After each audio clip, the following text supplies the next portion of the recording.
Safeguarding democratic elections. This panel is co-hosted by Allow me to introduce our moderator, Mr. Tristan Baumann, Director for the Center of Analysis, Planning and Strategy for Europe and Foreign Affairs of the French Republic. Thank you very much. The floor is yours. Good afternoon to all. It's a great pleasure to moderate this panel. Thank you all for joining that discussion. We'll focus on a pretty broad democratic resilience, hybrid threats. To explore these issues, I would like to introduce six great speakers bringing to the discussion a lot of experience on these topics. Together we'll have the occasion to explore challenges facing our democracy, how technology and artificial intelligence in particular is affecting those challenges, our political lives in particular. To kick off the discussion, I'd like to turn to as the leader of democratic forces in Belarus. I'm very curious, given your unique experience facing those threats in a direct and challenging way. Analysis of how AI transform political life when it comes into the hands of alter democracies and use authoritarian purposes. So thank you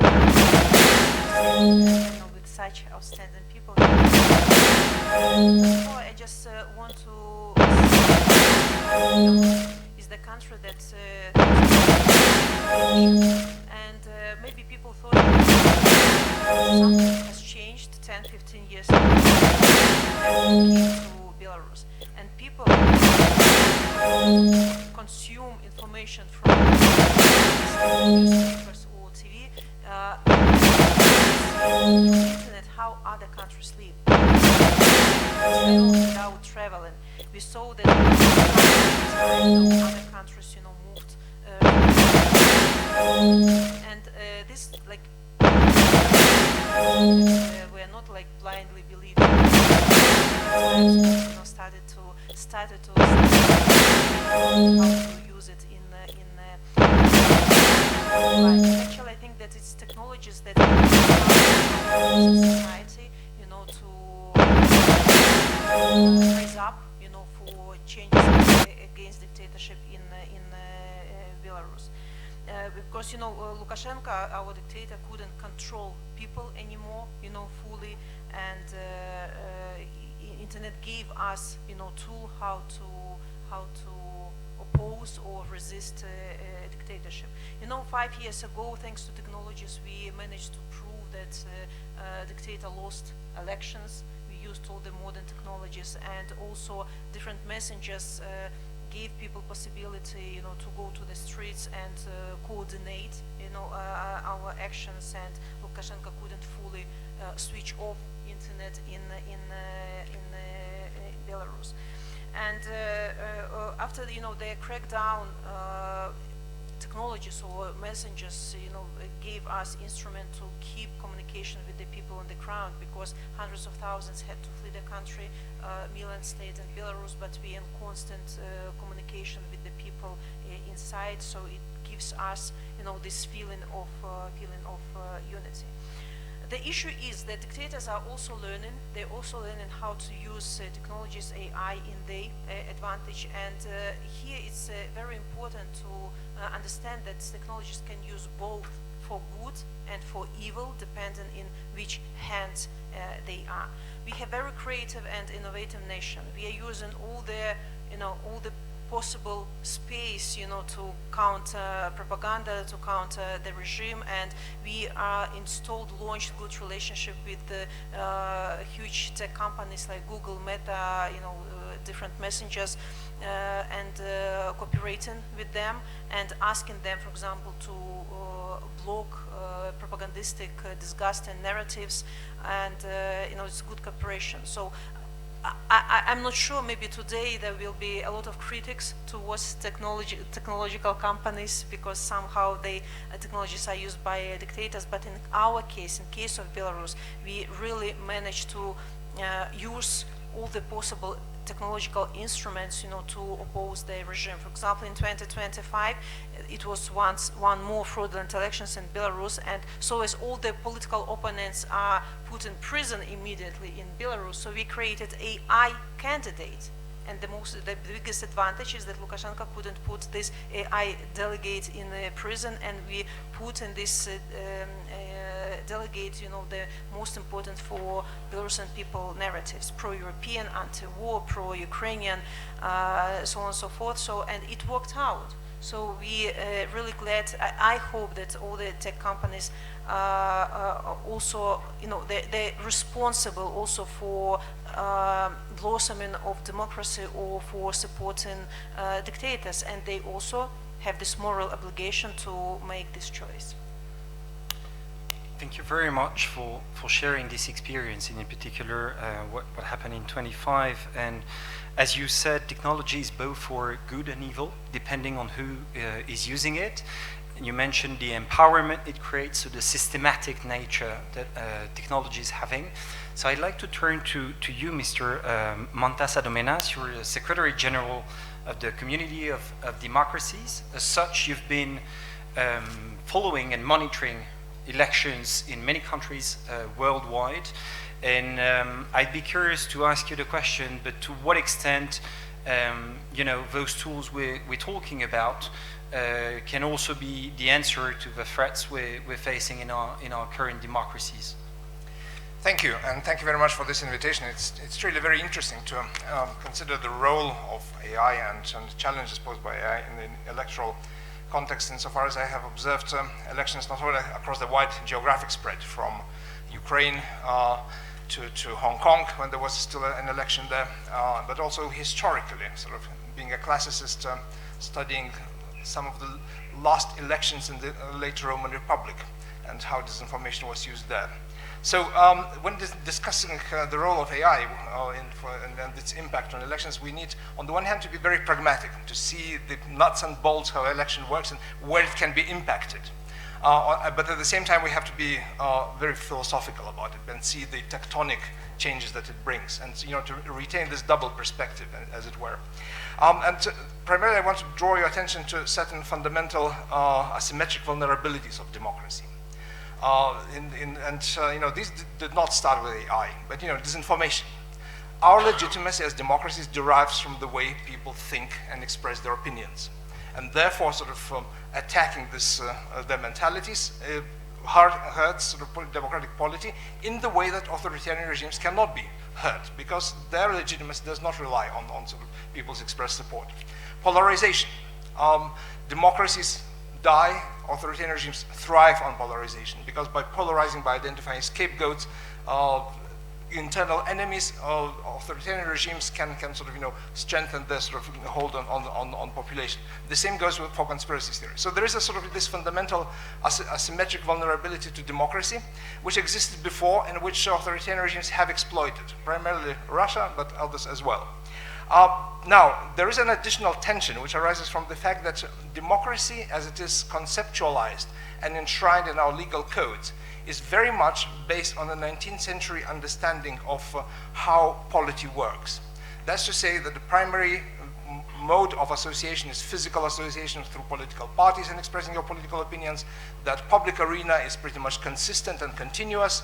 There may be sort of competition and variety, but nevertheless it is pretty much continuous, and there is a commitment to truth, and that there are clear criteria of truth. So in some ways, democracy is a sort of software written for a 19th century hardware. The problem is that this hardware has changed, and with digitalization, with advent of internet, social networks, we can enumerate the steps, but AI exacerbates these vulnerabilities to the extent that, comparison, we heard today that, advent of AI is like industrial revolution. I would like to use an example that it's like transition from traditional disinformation to AI is like transition from World War II bomb to nuclear bomb. And so, okay, well, it was used at the end of World War II, but you know what I mean. Traditional bomb and nuclear. So what are the impacts? Well, first of all, AI-generated fakes undermined trust in what voters hear and see. And the central risk is that voters not so much are taken by false claim, but that they become unsure whether anything they see or hear is authentic at all. And multimodal AI made it cheap and easy to generate convincing fake audios and videos and images to such an extent that creates uncertainty whether anything you hear is true. And the example was already used in 24 when the synthetic audio imitating Joe Biden was used for calls to discourage Democratic voters from participating in the election. And there are many other examples from recent Bangladesh election. But in a sense, the fundamental impact, and that's where we have to be philosophical, that in a sense, it's not so much that there's a particular false claim that this Bangladeshi candidate was promiscuous and therefore is unreliable. But actually, after that, nobody can believe what is true and what is false. And this is fundamentally addresses, aggresses the foundations of democracy. Secondly, AI attacks spread faster than democratic defense can respond. I don't need to illustrate that. The mismatch of growth between AI models and the capability of its development is so much slower than any institutional mechanisms or regulatory and technical response that we can provide. Thirdly, AI enables unlimited and personalized disinformation to an extent where it's unimaginable. I mean, it's not only a particular group can be identified and endlessly addressed by disinformation, but also a specific person can have a online 24/7 on call individualized disinformation. So volume, personalization, speed of production outstrip any potential human review process in principle. Fourth, institutional trust usually becomes primary line of attack and defense. Technical detection tools are necessary, but they are not sufficient. And when manipulated content is eventually detected, the damage to trust is already done. So fifth, elections run on fixed timescales, whereas AI development is continuous. Again, if massive fraud and massive impact is detected after election, reversing the result is extremely difficult, if not impossible. Sixth, AI fragments the public sphere into separate realities. And not only, we are talking about polarization between Republicans and Democrats. Now there is a growing polarization between different groups and even small group links within the Republican movement, for example, which have no common reality. I mean, with individualized synthetic reality created, there is very difficult to find any shared ground between these different splinters and any ground for debate. And lastly, election interference is no longer limited to the states or major actors. The development of open source, open code AI models and platforms lowers the barrier to entry so dramatically that election interference is no longer the preserve of states' intelligence services or wealthy organizations. And anyone with laptop and basic prompting skills can now generate attacks or influence content at scale. And platforms like Mythos is an example which raises great concerns about autonomous cyber attack capability. So this is again this is like like 9/11 in some ways. And finally, what can we do? What I'm most afraid of is that we can while supporting the positive aspects of AI, we can overlook and sleepwalk into a disaster where democratic processes and mechanisms of decision making are no longer feasible. What are positive responses? Well, they are mostly analog, not digital. And investing in building trust and transparency before the attacks happen, so that actually minimizing beforehand a priori the impact of any attack on the credibility of institutions, election mechanisms, parliament, the legitimacy of the election is something that we have to start doing beforehand.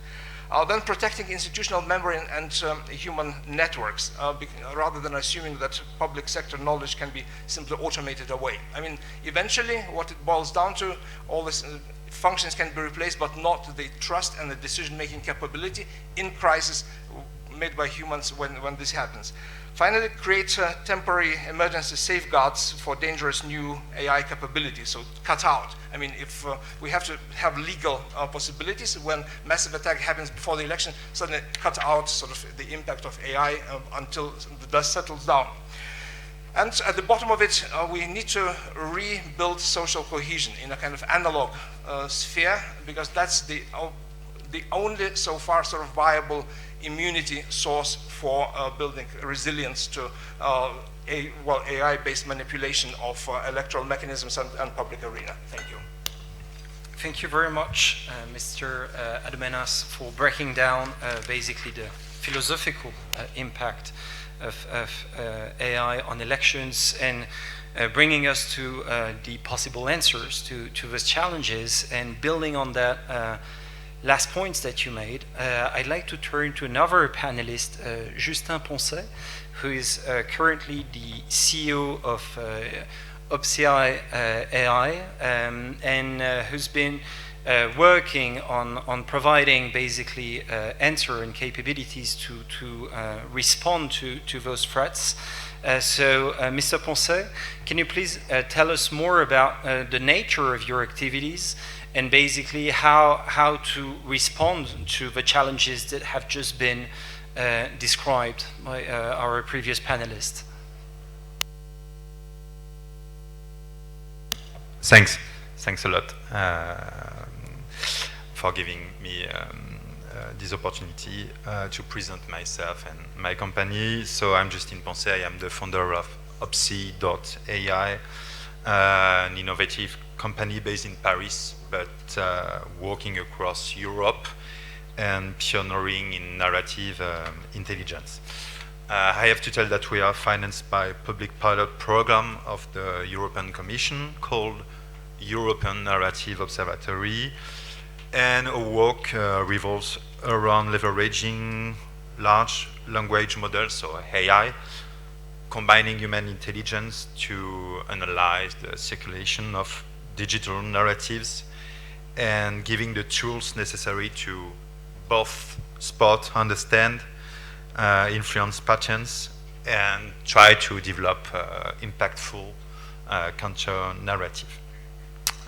If I may do some prom, I'm also the producer of a podcast, a French podcast called Propagations with an S, that bring together a community of 5,000 listeners around the information war and bring together NGOs, activists, institutional, and academics.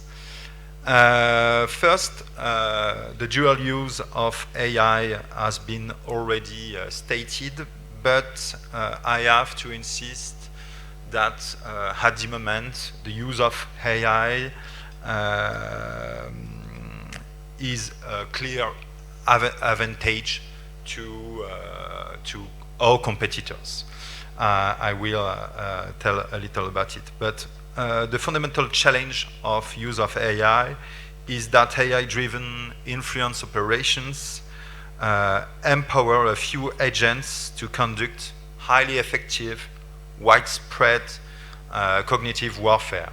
So it reduces drastically the cost of influence, enabling a spin doctor or PR guy or marketing dream that even Edward Bernays, so you know Edward Bernays, the father of propaganda and public relations, that could not have imagined.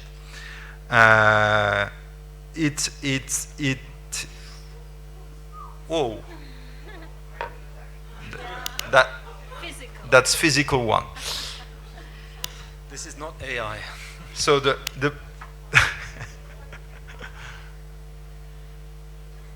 Is everybody all right?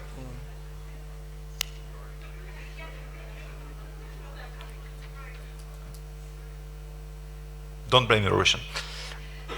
There is a way to. We have We're being destabilized, but please. Okay, sorry. So the primary capacity is to saturate the public space and test near infinite array of propaganda versions, what marketers call AZ testing. And it ensures that last one version successfully reaches an audience and achieves massive scale, that's enabling massive cognitive attacks. So AI transforms individual producers, flooders, trolls into personal orchestrators, granting them the ability to generate content, including, of course, video, post, etc., at a factor of 100 to 1,000 times more than previously possible. This shift provides a competitive advantage to offensive countries and disciplined authoritarian countries. I have to insist on this fact. So, what do? I have to say we work with the same mindset as our competitors, and we try to develop complete workflows, models, filtering to extend our scrutiny capacity and enabling our analysts to scan much wider and more deeper through the aid of AI models. Thank you very much for those elements. And Mr. Poncet, you referred to public relations, and I must say that on this panel we have Maxime Béard, who, as president of the World Communications Forum Association, has a very extensive experience in public relations. And needless to say, as was just described, that artificial intelligence is changing completely the landscape of public relations as we've known it, and is changing it at the moment we speak. So Mr. Béard, I'd be very curious in your capacity and building on your experience on how you would describe the way AI is transforming the political landscape we've known for the past decades, and actually how can political candidates in democracies handle those changes. What does that mean for citizens on their daily lives? Basically, how do we go about this new political landscape that's being completely transformed by technology? Thank you, Mr. Chairman. First of all, it's not only AI, it's the new digital communications and the way we communicate between us. Because AI is, let's say, next stage or next phase. But I would like to go back about 120 years ago when Henry Ford introduced the first, they call it at that time, gasoline cart. It was the current automobiles were driving cars. So when he gathered a couple of journalists and he said, this will be the future, we don't have any more horses or carts, this will be the future, then everyone was saying, no way. It cannot be possible that we drive this. First of all, how can we get fuel? Secondly, if the tire blows up, if the engine went something wrong, and last but not least, it can kill people. So nobody believed. Today, we drive cars. We don't ride horses. Same with the new digital communications. 10 years ago, there was a big resistance, and a lot of people were saying, oh my gosh, how bad it is. You know, people are suddenly transparent, politicians are attacked, and this and that. But today, we live in the world of social media.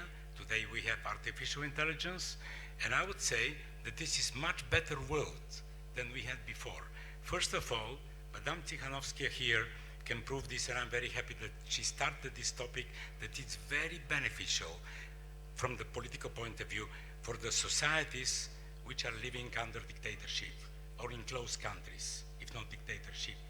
So it gives fresh air and breath to these societies, to these communities, so people know, first of all, what's happening in their countries, to whatever extent it's possible to know, and secondly, what is happening in the democracies outside, how people live there. Remember, 25 years ago, it was not possible because we had only state-controlled media in those countries, and it was very difficult to have the proper information.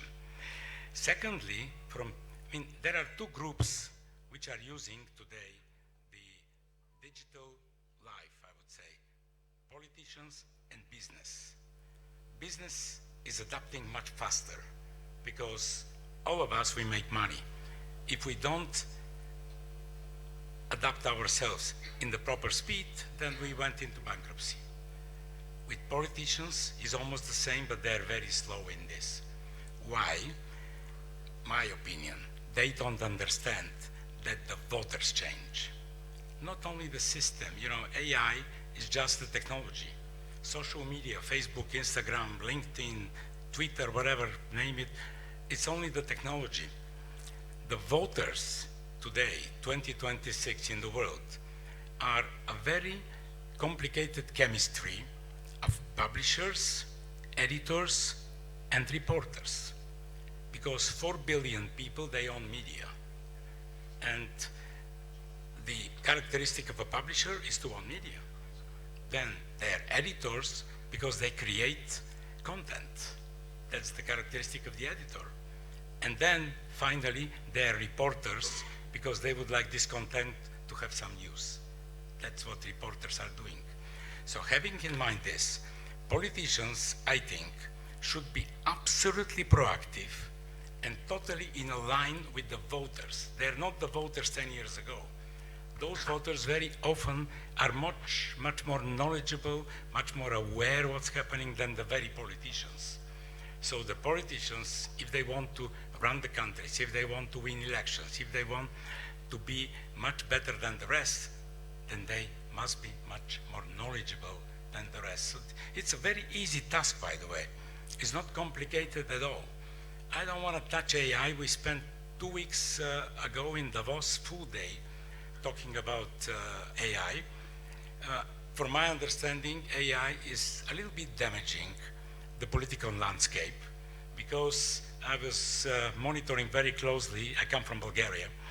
The elections in Bulgaria 2 weeks ago, I can say the platform of all the candidates are one and the same. And they were done by AI. So it's very easy. You go, you put the task, and then you like it because it's beautifully done. There is a logic and whatever. But then if you compare all the statements, all the programs, then you can see that there is no left and no right, no conservative, no liberals, almost one and the same because they trust that AI is their perfect advisor.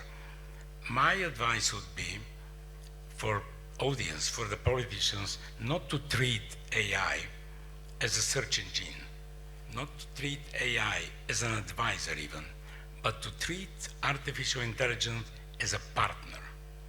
If you treat this technology as partner, if you try to understand how it works and the technology understands how you think, then I think it will be much easier to have this tool, because it's a tool. It's like, you know, imagine you have a pen. A couple of centuries ago, people didn't have a pen. So they were scribing on the stones or whatever. Now they have pens. Today we have AI. But we must understand how AI works. I think that it's devastating political points of view and political platforms from a certain perspective, because the politicians and their advisors, they overtrust this technology and they think that it's doing perfect. On the contrary, if someone stays on the left, they should have leftist programs. If someone is conservative, then should express the conservative points of view. But again, last but not least, we live in a much better world. We live in a world that we know everything. We have knowledge every single day. How do we wake up in the morning? You know how we wake up? The mobile phone like that, in the bed.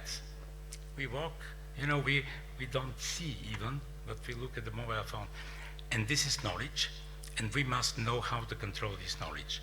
The most important way is to be proactive in all our activities, either business or politics.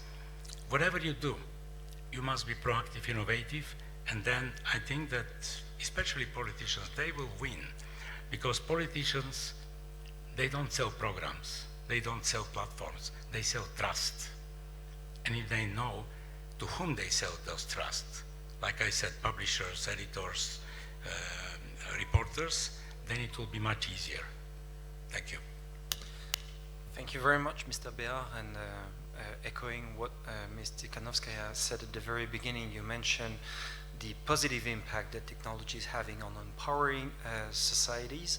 And as we're talking about democratic resilience, I think it's important in this panel that we underline the extent to which democratic resilience goes way beyond political regimes and encompasses the whole society, each and every citizen. And in this respect, I'd like to turn to Mr. Camille Grenier, who's the Executive Director of the Forum on Information and Democracy, so as to understand also in this landscape that we've described how to imagine or design articulations between state, non-state actors and to strengthen this resilience in the face of all those challenges we've been describing.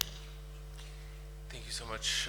Great pleasure to be here with this distinguished panel. Indeed, with all due respect to you, Max, at some point I thought that this was Elon Musk by my side telling all the users of X, you are the media. I don't think that is true. Journalism was built on at least one century of ethics, self-regulation, and media regulation.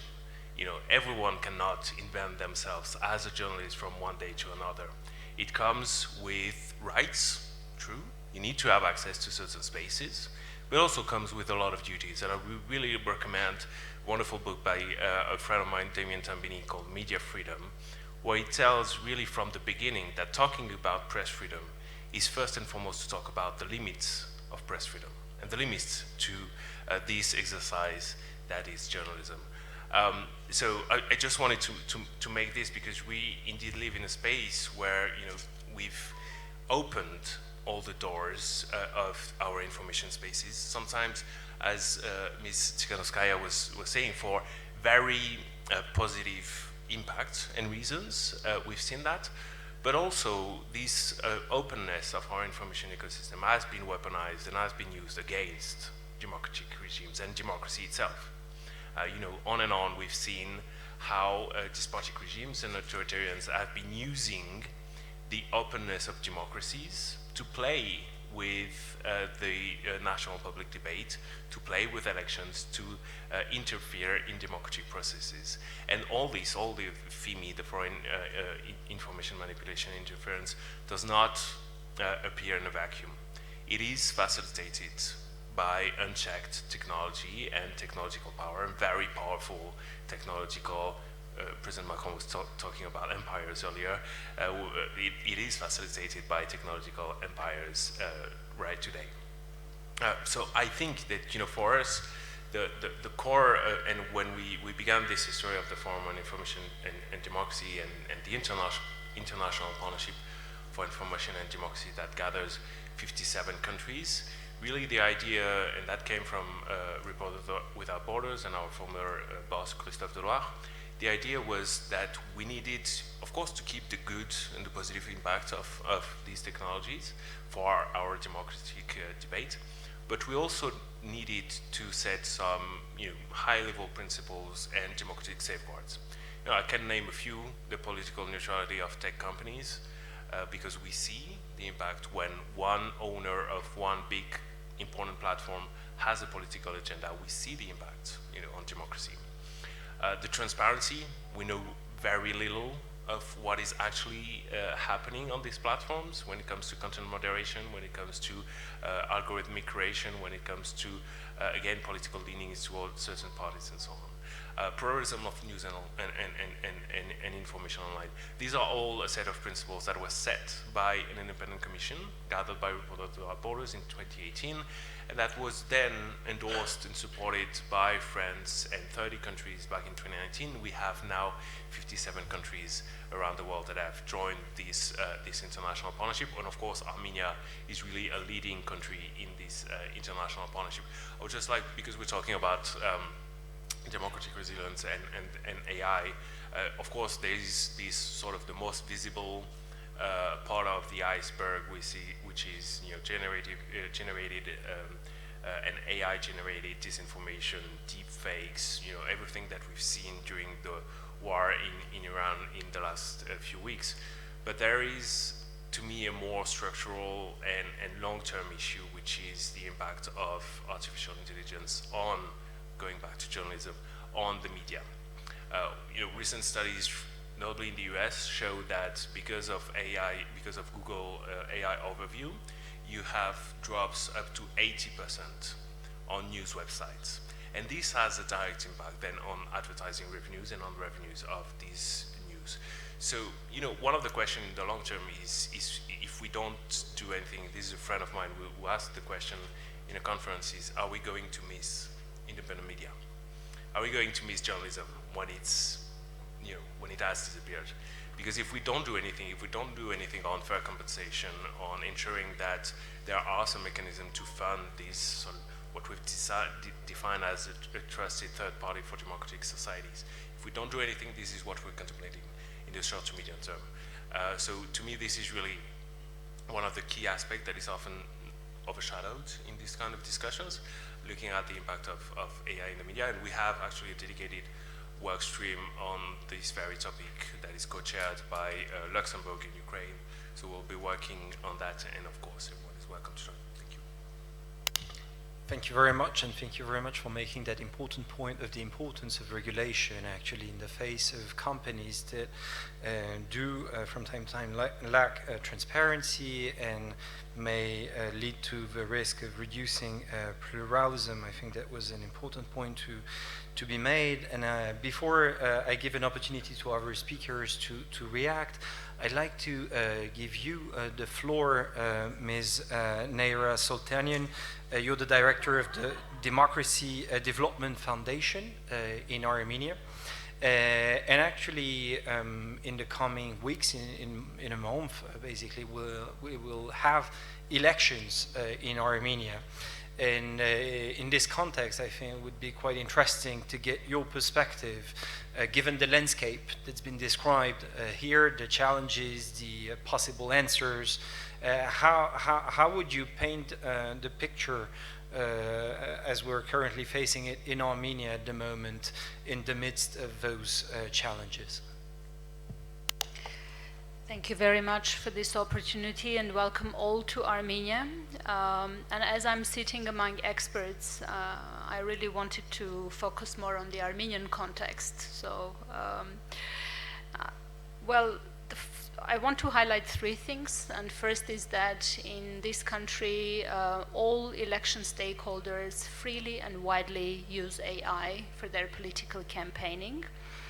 And we, as civil society representatives, also very much use we use AI to produce content, positive content around democratic values and for integrity of these elections. And let alone, I love that AI helps certain groups and individuals to produce political humor. So some prompting, but also AI has now a kind of sense of humor. So, and hopefully my panelists agree here that political satire is an important aspect of elections. So we enjoy a lot the humor videos. Second is regarding artificial intelligence entering the cognitive domain. And here Armenia faces serious challenges because the disinformation is not only written now, it's now seen, heard, and emotionally experienced.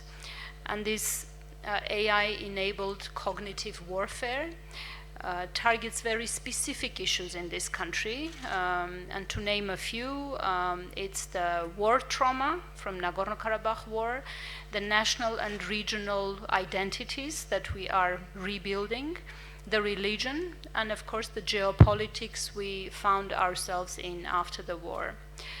So basically, with the help of AI, literally in moments, in minutes, a piece of disinformation can be engineered into a multimedia product where you have an impressive visuals accompanying your disinformation, you have moving background music accompanying your video, and a persuasive voice that sort of tells you something.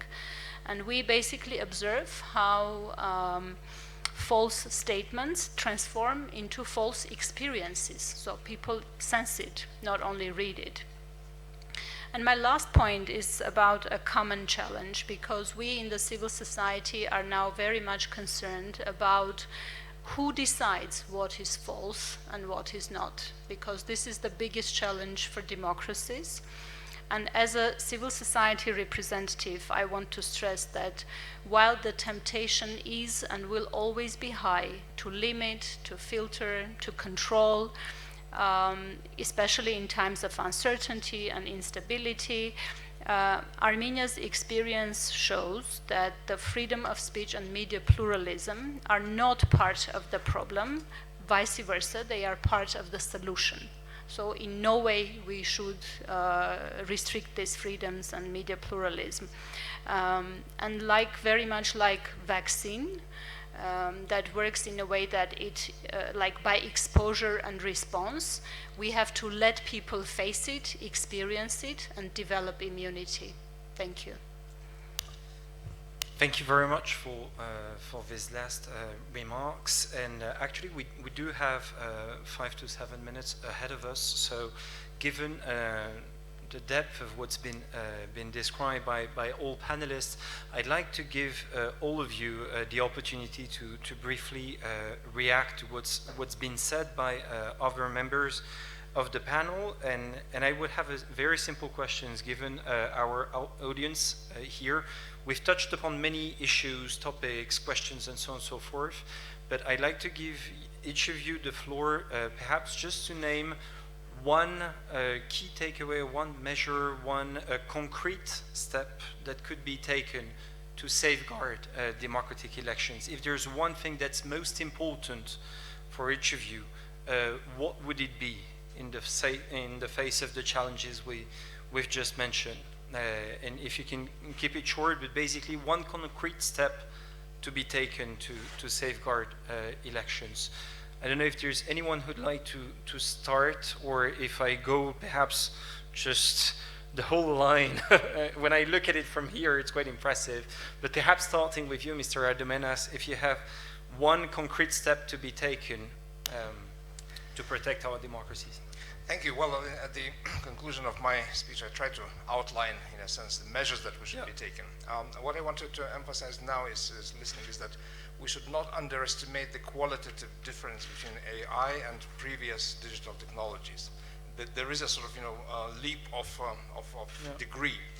And so its impact is going to be very different from that of internet. And the most fundamental challenge to me is what, echoing Madam Neira Sultanian, is this distinction between truth and false, which is being eroded, and that's something that it's not government cannot ensure it. So this commitment to truth is what democracy relies on.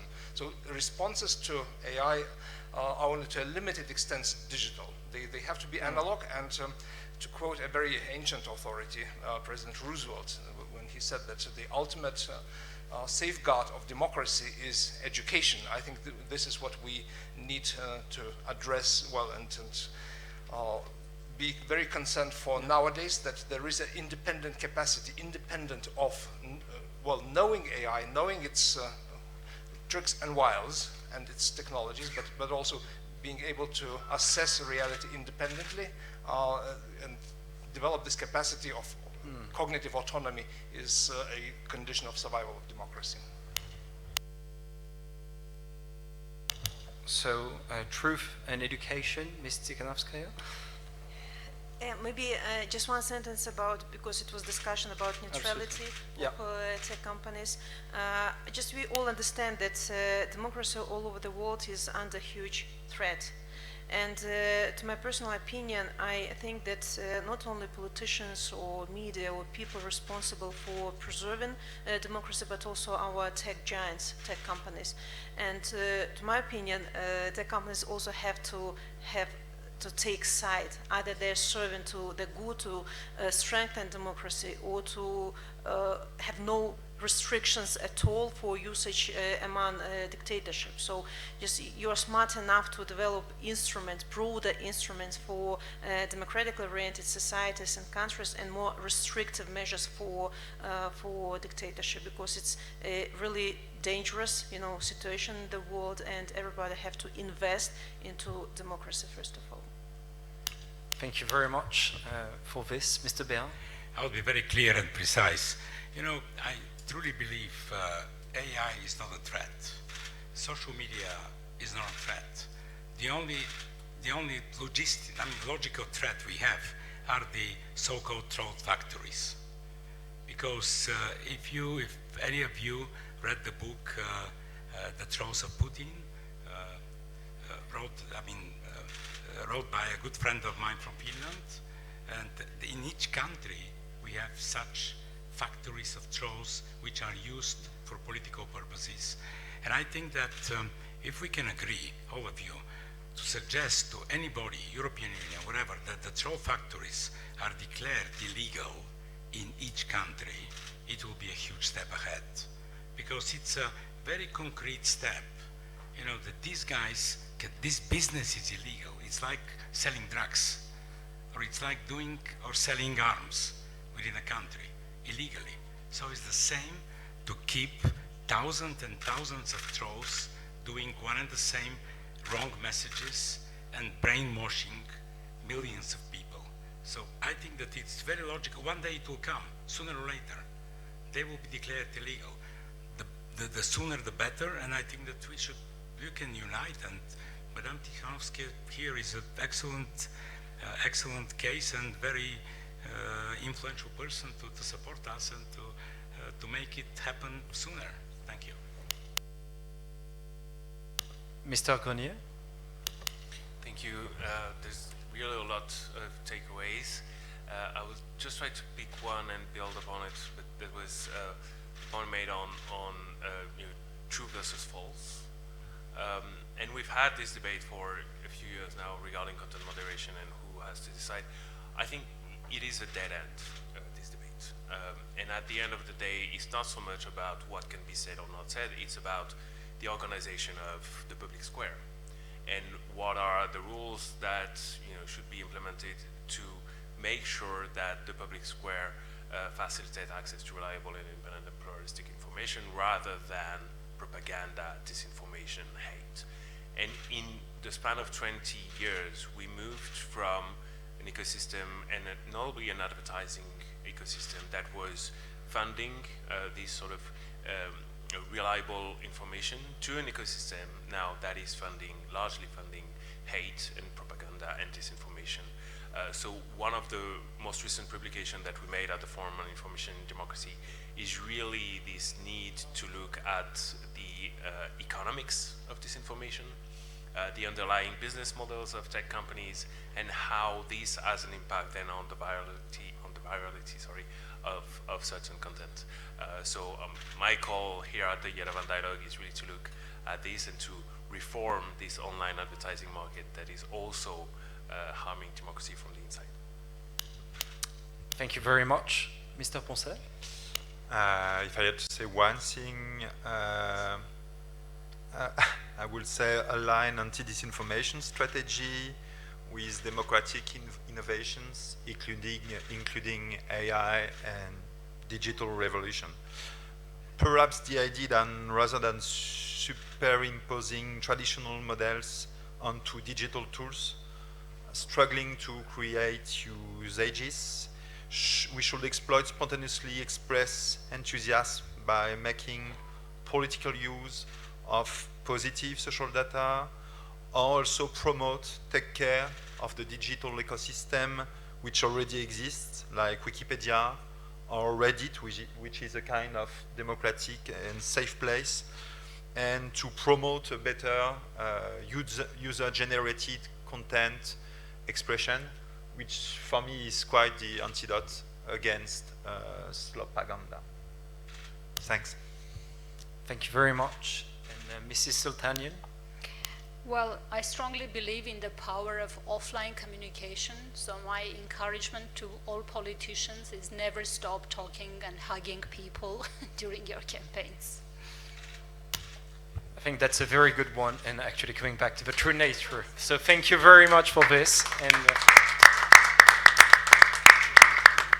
thank you very much to all panelists. It's been a real pleasure, and thanks to you all. Have a good afternoon. And now we'll take a small family picture with the panelists, which is very important.